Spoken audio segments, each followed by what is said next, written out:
Prajurit TNI dari Komando Operasi Habema melalui satuan tugasnya berhasil melumpuhkan salah satu tokoh utama kelompok separatis bersenjata Organisasi Papua Merdeka, Mayor Wenda alias Kulai Wonda, yang diketahui menjabat sebagai Wakil Panglima Kodab 12 Lani Jaya.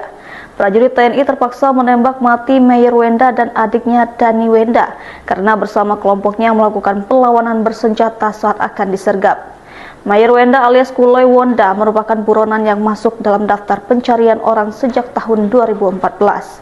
Dikutip dari Instagram Puspen TNI, disebutkan bahwa berdasarkan informasi dari masyarakat, prajurit TNI melaksanakan operasi penindakan pada hari Selasa 5 Agustus 2025 pukul 16.30 waktu Indonesia Tengah di Kampung Mukoni, Distrik Mukoni, Kabupaten Lani Jaya, Papua Pegunungan.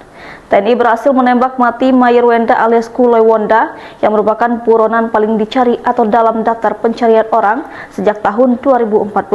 Mayor Wenda memiliki rekam jejak keterlibatan dalam berbagai aksi kekerasan, di antaranya penyerangan Mapolsek Pirime 2012, pembunuhan terhadap anggota Polri di Tolikara pada 2012, penghadangan patroli dan aksi penembakan terhadap aparat keamanan di wilayah Lani Jaya pada 2014. Dalam kontak tembak tersebut, Mayor Wenda dinyatakan tewas di tempat bersama satu orang lainnya yang diduga adiknya Dani Wenda.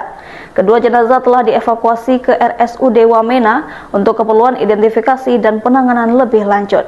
Adapun barang bukti yang berhasil diamankan dari lokasi kejadian meliputi satu pucuk senjata api jenis revolver, 24 butir amunisi, 2 KTP atas nama Dani Wenda dan Pemina Wenda, 2 unit telepon genggam, uang tunai sebesar 65.000, 1 buah noken.